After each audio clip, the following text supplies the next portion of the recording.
Praise lord. ప్రభువైన యేసుక్రీస్తు నామములో మీ అందరికీ వందనాలు.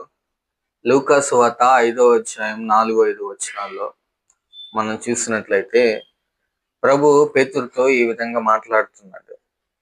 నీవు దోణెను లోతునకు నడిపించి చేపలు పట్టడానికి మీ వలలు వేయండి అని సీమోనుతో చెప్పగా, సీమోను, ఏలినవాడా, రాత్రంతా మేము ప్రయాసపడుతుంది గాని మాకేమీ దొరకలేదు, అయినా నీ మాట చొప్పున వల వేస్తానని ఆయనతో చెప్పాను. నా ప్రియ సహోదరి సహోదరులారా, పేతురు రాత్రంతా కష్టపడ్డాడు, చేపలు పడాలని చెప్పి ప్రయాసపడ్డాడు. తన జీవితంలో ఇంతకు ముందు మునుపున్న రోజుల్లో ఇదే వృత్తి, ఇదే చేపలు పట్టే వ్యాపారంలో అనేక సార్లు పడి ఉండొచ్చు. అయితే ఆ రాత్రి ఎందుకు పడలేదంటే, ఆ రాత్రి ఒక్క చేప కూడా పడలేదు అంటే అర్థం ఏంటంటే, ప్రభు రావాలి, ప్రభు వస్తే తన జీవితంలో ఆయన మాట ద్వారా అక్కడ కార్యం జరగాలి.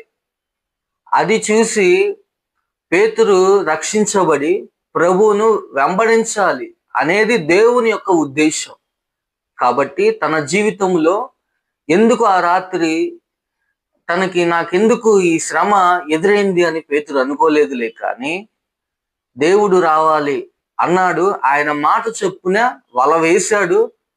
ఆ వలలు పగిలిపోయేంతగా చేపలు పడ్డాయని ఇక్కడ రాయబడి ఉంది.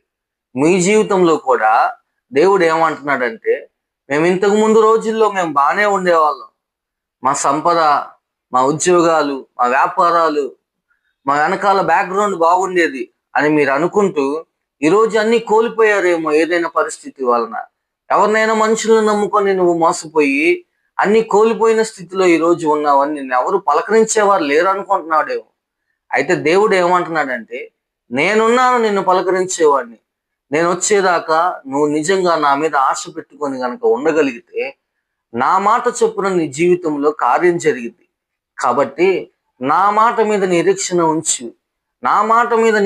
ఉంచి నువ్వు ముందుకు వెళ్ళు. దేవుడు మాట సెలవిస్తే అది ఆకాశము భూమి గతించిపోయినా నీ జీవితంలో ఆయన యొక్క ఉద్దేశములు ఖచ్చితంగా నెరవేర్చబడతాయి. ఆ నెరవేర్పు కోసం నువ్వు ఎదురు చూడు, ప్రార్థించు. Praise Lord. ఆమేన్.